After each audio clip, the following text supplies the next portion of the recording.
लगभग आज से 41 साल पहले 6 जून 1984 को भारतीय सेना के द्वारा अमृतसर के स्वर्ण मंदिर पर टैंकों और गोलियों की बौछार कर दी गई। ये वो साल था जब कांग्रेस ने अपनी राजनीतिक के अध्याय में एक काला पन्ना जोड़ लिया। ये वो महीना था जब सिख अपने सबसे पवित्र धर्म स्थल पर तोपों की बौछारें देख रहे थे और कांग्रेस चुपचाप तमाशा देख रही थी। इस घटना में न सिर्फ अकाल तख्त को मलबे के ढेर में तब्दील किया गया, बल्कि सिखों के दिलों में वो जख्म दिया गया जिसे सिख समाज आज भी नहीं भुला पाई है। मैं हूं राहुल तिवारी और आप देख रहे हैं local lens.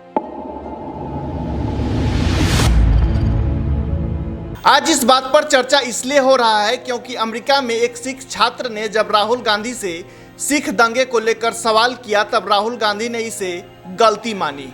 Operation blue star को एक गलती माना। जब छात्र ने कहा कि कांग्रेस के समय में हमारी आवाज को दबाने की कोशिश की गई, तब राहुल गांधी का जवाब था, मैं वहां मौजूद नहीं था। राहुल गांधी का ऐसा जवाब क्या कांग्रेस की जवाबदेही को तय करती है या फिर ढोंग है? सिखों के जख्मों पर मरहम लगाने के लिए डॉक्टर मनमोहन सिंह को प्रधानमंत्री बनाया गया।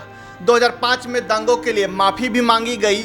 इसके बावजूद आज भी सिखों के दिलों में इस दंगे की आग धधक रही है। साल था 1984 जब इंदिरा गांधी देश की प्रधानमंत्री थी और उस समय दमदमी टकसाल के नेता और खालिस्तानी समर्थक जर्नैल सिंह भिंडरवाले अपना आतंकवादी विचारधारा को पंजाब में पसार चुका था। ऐसा कहा जाता है कि भिंडरावले को कांग्रेस ने ही बढ़ावा दिया था क्योंकि वह अकालियों के सामने सिखों की मांग उठाने वाले एक ऐसे शख्स को खड़ा करना चाहती थी जो उसको मिलने वाले समर्थकों में सेंध लगा सके। लिहाजा कांग्रेस के साए में खालिस्तानी विचारधारा पनपने लगा। कांग्रेस अपने स्वार्थ के लिए भिंडरावले को पनाह देती रही। 1970 के आसपास अकाली दल को कमजोर करने के लिए संजय गांधी और ज्ञानी चहल सिंह ने भिंडरावले को ताकतवर बनाने के लिए हर संभव मदद किया। इसके बाद जब भिंडरावले को लगने लगा कि अब उसे कांग्रेस की कोई जरूरत नहीं है, तब उसने अपना अलग रास्ता चुन लिया। भिंडरावले ने पहले तो विवादित मुद्दों पर बयान देना शुरू किया,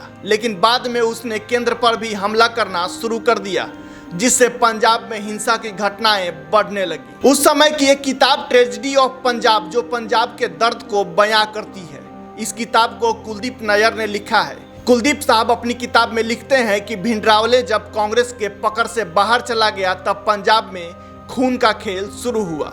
हत्याएं होने लगी, अपहरण होने लगी, विमानों की लूटपाट होने लगी, हिंदुओं की जाने जाने लगी और हिंदू सिखों के बीच तनाव बढ़ने लगा। अगर कांग्रेस चाहती तो भिंडरावले को रोक सकती थी, लेकिन कांग्रेस ने ऐसा नहीं किया क्योंकि उसे अपनी राजनीतिक रोटी सेकनी थी। भिंडरावले ने 1982 में चौक गुरुद्वारा को छोड़ दिया और स्वर्ण मंदिर में गुरु नानक निवास आकर रहने लगा, जिसके बाद कुछ महीनों बाद वो अकाल तख्त से अपना विचारधारा व्यक्त करना शुरू कर दिया और वहां से भड़काऊ भाषण देने लगा। उस समय वहां हिंदुओं को बेरहमी से मारा गया, उनको लूटा गया और जब कांग्रेस की नींद खुली, उसके बाद भी एक बड़ी गलती को अंजाम दिया गया, जिसका नाम रखा गया था ऑपरेशन ब्लू स्टार। इस ऑपरेशन के जरिए कांग्रेस भिंडरावले और उसके समर्थकों को खत्म कर देना चाहती थी। लिहाजा लेफ्टिनेंट जनरल कुलदीप सिंह बरार की अगुवाई में ऑपरेशन ब्लू स्टार को अंजाम दिया गया।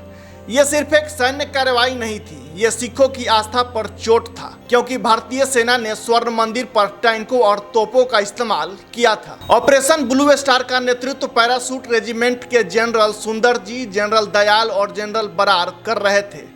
तीनों की कोशिश थी कि पूरी मुहिम को रात के अंधेरे में अंजाम दिया जाए। इसीलिए उन्होंने 10 बजे के आसपास स्वर्ण मंदिर पर हमला बोला। अकाल तख्त की ओर सैनिक बढ़ने लगे, लेकिन तभी उन पर दोनों तरफ से ऑटोमेटिक हथियारों से गोलीबारी होने लगी। इस हमले में कई कमांडो मारे गए। कमांडो की मदद करने के लिए लेफ्टिनेंट कर्नल इसरार रहीम खां के नेतृत्व में 10वीं बटालियन के गाइड्स ने दोनों तरफ से मशीनों की ठिकानों को निष्क्रिय कर दिया, लेकिन तभी फिर से गोलीबारी शुरू हो गई।